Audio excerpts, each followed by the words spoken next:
Olá, uma excelente tarde para você. Eu sou a Camila Sruji e você está vendo Isto É ao Vivo, o programa que traz as principais notícias do momento na internet e nas redes sociais. E você pode nos acompanhar ao vivo em 2 edições diárias, às 11 da manhã e às 4 da tarde. Basta acessar as páginas da Isto É no Facebook, no YouTube e no Twitter. Além disso, você também pode ver os nossos programas direto na nossa home, istoé.com.br, no seu computador ou celular. E a gente conta com a sua participação. Use a aba de comentários da nossa transmissão aqui, pelas redes sociais, para enviar as suas dúvidas e opiniões sobre os principais assuntos do dia. E sempre que você for postar fora dessa aba, não se esqueça de colocar a nossa hashtag, porque só assim a gente consegue localizar. A hashtag é essa aqui de baixo, Isto É ao Vivo. Bom, vamos agora aos destaques da tarde dessa quarta-feira, 14 de novembro. Na semana passada, depois de muita discussão ao longo desse e do ano passado também, finalmente entrou em vigor o horário de verão. Muita gente queria que ele nem existisse. Confirmado que ele existiria, ele não entrou em vigor na data planejada, que seria o 3º domingo de outubro. Ele foi adiado por conta das eleições. Depois o MEC chegou a pedir para que o início também fosse alterado justamente por causa do Enem, mas não teve conversa. Ele passou a vigorar em 4 de novembro. Enquanto muita gente ama esse horário, tem muita gente que odeia também. Principalmente aquele pessoal que acorda cedo, né? É que afinal de contas também acordar com aquele dia, que não é mais dia, é noite às vezes, fica meio complicado. Mas será que essa mudancinha de 1 hora só pode de fato mudar o nosso sono? O quanto isso reflete na nossa disposição e também no nosso dia a dia? Bom, é para falar justamente sobre isso que eu estou recebendo aqui o médico otorrinolaringologista, adoro essas palavras grandes para falar ao vivo, e especialista em medicina do sono, Dr. Danilo Sguilar. Seja muito bem-vindo. Boa tarde, doutor. Boa tarde, muito obrigado. Eu que agradeço. Bom, antes de mais nada, me conta uma coisa. Essa horinha que a gente perde de sono, né, porque a gente acaba indo dormir um pouco mais tarde e acorda mais cedo, ela muda de fato muita coisa no nosso dia a dia? Perfeito. Primeiro, boa tarde, obrigado pelo convite, um prazer. Muda, mas felizmente de modo transitório.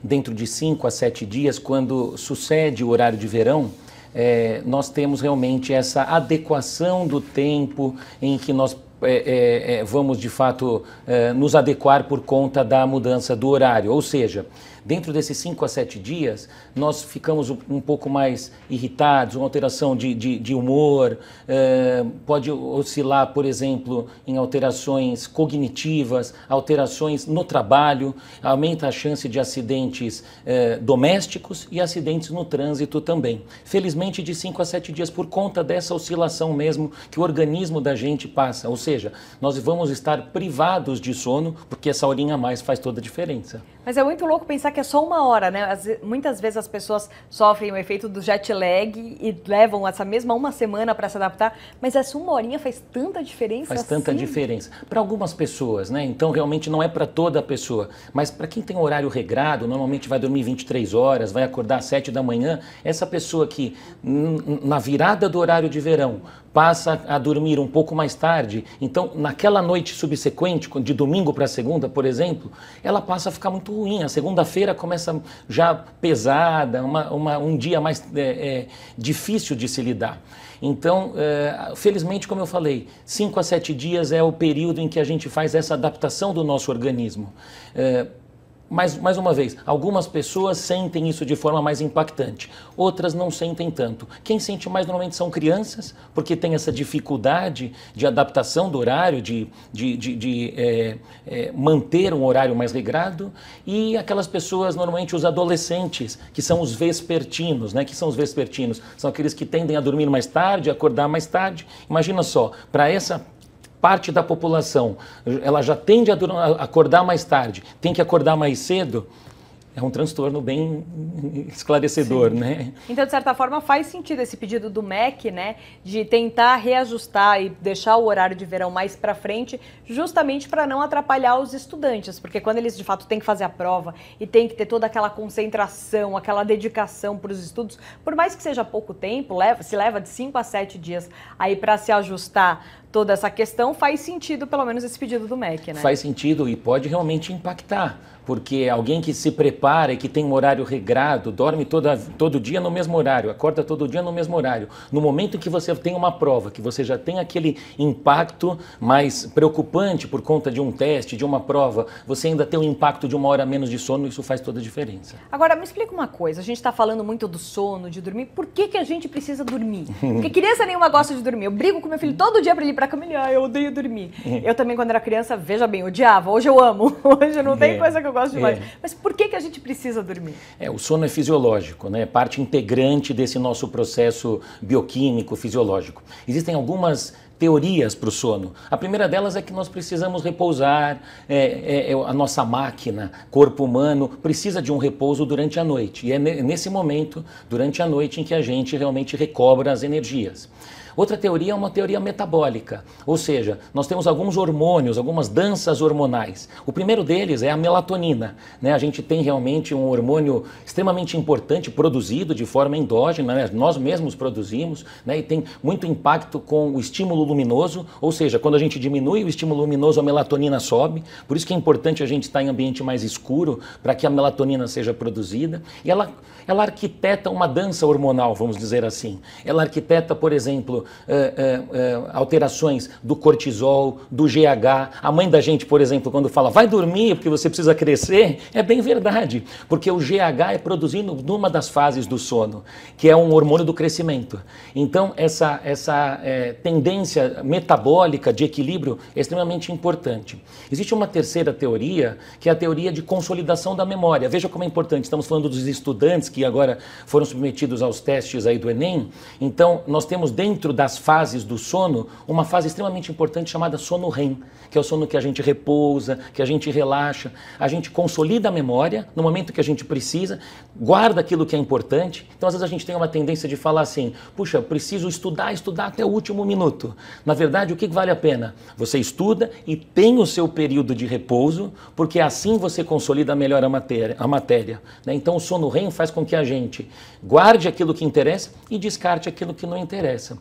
E uma coisa interessante, como último parte, vamos dizer assim, por que nós dormimos, é algo mais atual, mais novo, descoberto recentemente, que é um sistema de limpeza. É um sistema em que a gente tem um sistema linfático, que é o sistema que degrada as depurações sanguíneas, tanto da parte arterial quanto venosa. E recentemente foi descobrido um outro sistema chamado sistema linfático, que é o sistema derivado das células da glia, dentro do cérebro. Teoricamente, nós precisamos do sono para que a gente faça uma varredura dessas proteínas que foram degradadas ao longo do dia. Imagina que a gente está falando, arquitetando e estamos fazendo processos bioquímicos dentro das nossas células cerebrais. Nesse momento são produzidas algumas proteínas de degradação mesmo desse processo bioquímico. À noite nós precisamos desse sistema de varredura para tirar essas proteínas que foram produzidas ao longo do dia. Então isso é extremamente importante e começa a associar, por exemplo, patologias inerentes à não varredura dessas proteínas que foram produzidas ao longo do dia. Muito interessante. Agora, por exemplo, eu sei que o sono REM, ele não é a primeira etapa do sono. Perfeito. Ele acontece mais pra frente. Existe um número certo de horas, por exemplo, se eu dormir só 2 horas à noite, eu não alcanço o sono REM, então ele não... Existe um padrão ou não? Perfeito, existe. Grosso modo, nós chegamos dentro do sono REM depois de 70 a 120 minutos de horas de sono, de início do tempo de sono. Então, como você bem falou, pelo menos 2 horas para a gente atingir o sono REM, que é o sono mais importante que nós temos, que é o sono que consolida a memória, nós repousamos. Nós temos, em média, 7 a 8 horas de sono por noite na grande população. Mas existem as variabilidades. Existem aqueles curto-dormidores que dormem abaixo de 4, 5 horas, sem nenhum prejuízo cognitivo. Eles dormem e se sentem bem, que inveja, né? Eu preciso de 12 horas de sono. Existem os longo-dormidores, né, que precisam de 10 horas de sono, né, 12 horas de sono, no sentido de que precisam de mais horas realmente para não ter prejuízos cognitivos.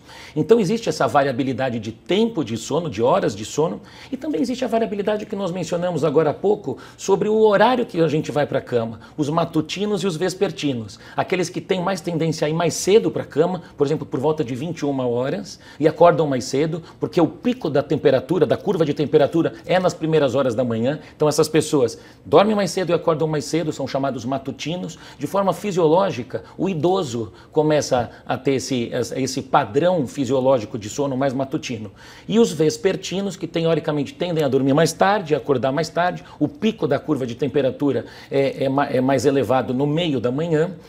E existem os intermediários, que a grande parte da população fica em torno de 23 horas até umas 7 horas da manhã.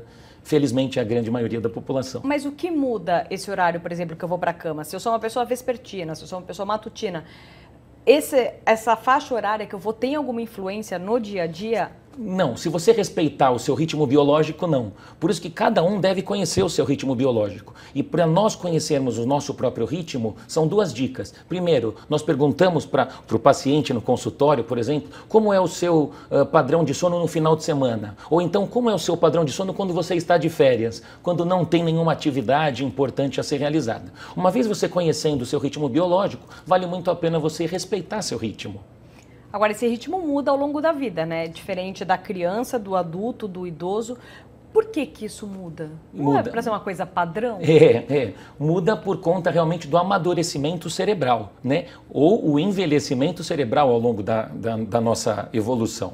Então veja, quando nós somos crianças, nós temos um padrão de sono chamado sono polifásico, que é um sono que nós temos um ritmo lento, um ritmo rápido, entremeado com ritmo lento e ritmo rápido.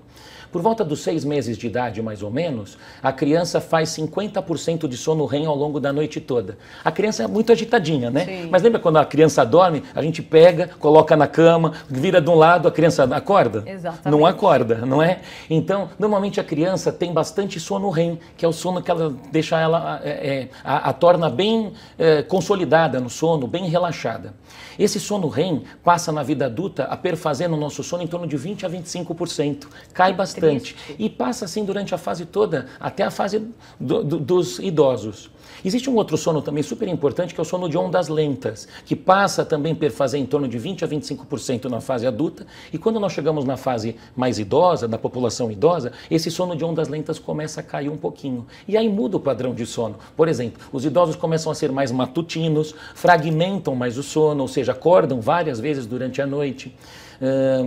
E mudam esse padrão de sono de ondas lentas, ou seja, o sono vai modificando ao longo da evolução. Tem várias perguntas aqui, antes eu só quero fazer uma pergunta. Os sonhos, eles acontecem em qual momento do sono? Durante o sono REM. Durante o sono REM. Podem ocorrer em outras fases do sono, mas muito mais durante o sono REM. E aí vem aqui a pergunta da Lene Gusso. Todos chegam no sono REM? Era para chegar, sim. Alguns não chegam por algum dado patológico, ou porque tomam algum remédio que suprimem o sono REM, ou porque tem alguma patologia que são os roncos, as apneias, que fazem o paciente não aprofundar no sono, porque ele tem um fator respiratório que faz o acordar, o despertar precocemente. Agora, o senhor falou em sono e apneia. O que é o ronco? Desculpa. O que é o ronco e o que é a apneia? Pois é. O ronco nada mais é do que o ar que passa frente a um estreitamento da via aérea superior, seja ele no nariz, seja ele na faringe, na garganta. Esse é o ronco. A apneia é quando o ar tenta passar e não vence. Então a gente faz um esforço torácico para tentar vencer essa passagem de ar e não vem. O ar não passa. Isso é apneia. O paciente para de respirar. Ele cessa o fluxo aéreo respiratório durante 10 segundos à noite. O que é extremamente grave, porque no momento em que ele para de respirar, ele está aumentando o trabalho cardiovascular. E aí esses são os grandes problemas de se falar de ronco e apneia. Não é em si o fato de parar de respirar, mas sim o quanto esse parar de respirar proporciona na vida desse indivíduo, que é o aumento do trabalho cardiovascular, ou seja, mais chance de infarto, arritmia, AVC, derrame cerebral. Portanto, é extremamente importante nós diagnosticarmos bem esses pacientes. Agora, desculpa a ignorância, mas isso acontece por conta do posicionamento? Porque se é uma questão de estreitamento, então eu poderia roncar quando eu estou andando. Perfeito. Na verdade, uma coisa é você estar acordado na vigília, você tem um tônus muscular. Na medida em que a gente dorme, a gente aprofunda no sono, começa a diminuir o tônus muscular. Então é mais propenso para que se tenha as apneias nesse momento que você perde a coordenação respiratória. A gente está respirando, mas com um tônus muscular diminuto. E aí tem mais propensão de ter roncos. Mas você levantou um ponto importante que por exemplo, posicional, de forma posicional ter mais propensão a roncos e apneia. De fato, tem muitas pessoas que pioram e é meio que imediato o raciocínio mediante alterações anatômicas. Por exemplo, uma amígdala aumentada, que são aquelas bolinhas dentro da garganta. Por exemplo, pessoas que têm o queixinho para trás. Você imagina que elas já teriam uma propensão ao ronco. Quando estão de barriga para cima, no momento em que diminui o tônus muscular, no momento do sono mais profundo, que é o sono REM, essas pessoas têm mais tendência a ronco e apneia. Portanto, existe essa parte da população que ronca e tem mais apneia. Justo. Aliás, tem gente aqui perguntando, e quem tem insônia? O que é a insônia? A gente sabe que a insônia é não ter a vontade, não sentir o sono e não conseguir dormir. Exato. Bom, insônia é um outro capítulo, é uma outra oportunidade da gente ter uma patologia conhecida chamada insônia. A insônia pode ser tanto aguda quanto crônica. Normalmente nós falamos da crônica quando ela dura mais de 3 semanas por mais de 3 meses. Ela tem fatores predisponentes, precipitantes e perpetuantes. Então, normalmente, a insônia vem num período de quebra, que eu chamo. Por exemplo, perda de um ente querido, uma mudança de uma pessoa da família que mudou para longe, para fora. Então, essa pessoa, a partir desse momento, diz, a partir desse período de quebra, eu comecei a dormir mal. E aí você tem 3 tipos ainda dentro da insônia. Aquelas pessoas que têm dificuldade para iniciar o sono, aquelas pessoas que têm dificuldade para manter o sono e aquelas pessoas que têm dificuldade que a gente chama de despertar precoce. 4 horas da manhã despertam. Para cada indivíduo, a gente faz realmente um diagnóstico pormenorizado, no sentido de tentar individualizar se esse paciente tem mais alterações neurológicas, psiquiátricas, metabólicas, e para cada indivíduo tem um tratamento adequado e específico. Existe, de fato, tratamento para esse tipo de coisa, para esse tipo de problema do sono? Sim, existe. E o tratamento é combinado tanto com uma terapia chamada terapia cognitivo-comportamental, dada por psiquiatras, psicólogos, que fazem muito bem esse trabalho, e a associação com tratamentos medicamentosos. Então, de fato, existe, e eu sempre associo realmente esta dualidade de tratamento com medicamento e tratamento psicoterápico. Maravilha. Tem mais gente mandando pergunta aqui. A Márcia Lívia Anunciado Sguilar mandou uma mensagem aqui te elogiando. Mamãe, né? Sei. Aí o Miguel Jacó mandou. O descanso adequado requer um tempo de sono que... não, ele mandou um poema. Calma, que eu não consigo ler agora, mas depois eu prometo que eu leio, Miguel. O Edilson Prado e o Marcelo Boeiro perguntaram: em quem trabalha à noite, quais os problemas? E o Marcelo pôs: quem trabalha à noite acaba tendo de dormir durante o dia, com claridade. Quais os malefícios que isso pode causar? Realmente, vamos dizer assim, é antifisiológico, né? Mas não tem jeito, existem os trabalhadores de turno, a vida não pode parar. Pois é. Então, o que a gente recomenda para esses trabalhadores de turno é que eles tentem estar em ambientes propícios para o sono. Então, principalmente ambientes mais escurecidos, pouco iluminados, eventualmente uma ajuda de algum remédio, por exemplo, a melatonina. Eu ia perguntar da melatonina, exato, virou super moda agora, né? Todo mundo toma melatonina. Então, para algumas pessoas, por exemplo, os trabalhadores de turno que precisam desse ajuste para que comecem a dormir de forma adequada, a melatonina pode ser uma oportunidade, uma possibilidade. O jet lag também é usado, né, a melatonina. E uma terceira possibilidade de uso da melatonina é uma síndrome que a gente chama síndrome do atraso de fase, que é a pessoa que tende a dormir mais tarde, traz isso desde a adolescência e traz isso para a fase adulta. Enfim, o trabalhador de turno sofre realmente essas consequências por não ter toda aquela dança hormonal que eu contei para você, né? Então, isso aquilo que eu contei para você é de forma fisiológica. Melatonina, cortisol, curva de temperatura, GH, ele passa a ter realmente alguns prejuízos, mas ele tem que se adequar de forma satisfatória para conseguir trabalhar. A melatonina, ela pode fazer mal se tomada, se não for por um desses casos? Porque, de fato, eu vejo muita gente tomando e gente sem prescrição médica, assim, de forma aleatória. A melatonina entrou realmente numa prescrição, infelizmente, desenfreada e sem nenhum padrão médico a ser bem estabelecido. Como eu contei para você, a melatonina segue esse padrão de antecipar o relógio biológico, muitas vezes para aquela pessoa que dorme muito tarde, leva esse padrão de sono desde a adolescência, que é o que eu chamo de síndrome do atraso de fase. tirando o jet lag, a síndrome do atraso de fase e eventualmente para trabalhadores de turno, ela não tem nenhuma recomendação dentro da medicina do sono. Porém, a melatonina está sendo estudada por outros benefícios, até como anti-age, o anti-envelhecimento, alterações inclusive para controle do diabetes, mas por enquanto são fases de estudo. Então, nós precisamos aguardar esses estudos saírem para que a gente use de forma mais racional e satisfatória. Maravilha. O Diego Franciscone está por aqui. Um beijo, Diego. Obrigado. A Lene Gusso falou, excelente essa entrevista, parabéns. Tem aqui uma pergunta do Paulo Augusto. O sono depois do almoço é benéfico? A siesta, né? Adoro. Faz tempo que eu não faço, mas é muito bom. Quem pode é maravilhoso. Pois é. E realmente também é fisiológico, né? Quando nós nos alimentamos, nós fazemos a digestão e diminui um pouquinho o oxigênio na região do cérebro, uma leve hipoxemia de forma transitória, que faz com que a gente embale no sono no pós-almoço. Esses cochilos, essa siesta é bem vista e bem-vinda quando realmente as pessoas podem. Porém, duas grandes recomendações. Ela tem que durar em torno de 20 a 30 minutos, não pode passar, por exemplo, de 1 hora e meia, porque isso pode prejudicar o início do sono da noite, e tem que ser realmente logo após o almoço. Por exemplo, um cochilo 5, 6 horas da tarde, a gente vai recostar no sofá quando chega em casa, começa a passar um filme, uma novela, você começa a dormir, isso é extremamente ruim, porque você prejudica o início do seu sono. Então, muitas vezes a gente se depara com esses pacientes, por exemplo, não durmo. Aí quando você vai estudar um pouquinho essa higiene do sono, e a gente usa esse termo realmente da higiene do sono, doutor, quando eu chego em casa, eu já começo a dormir 6, 7 horas, o que pode ser extremamente danoso para o início do sono.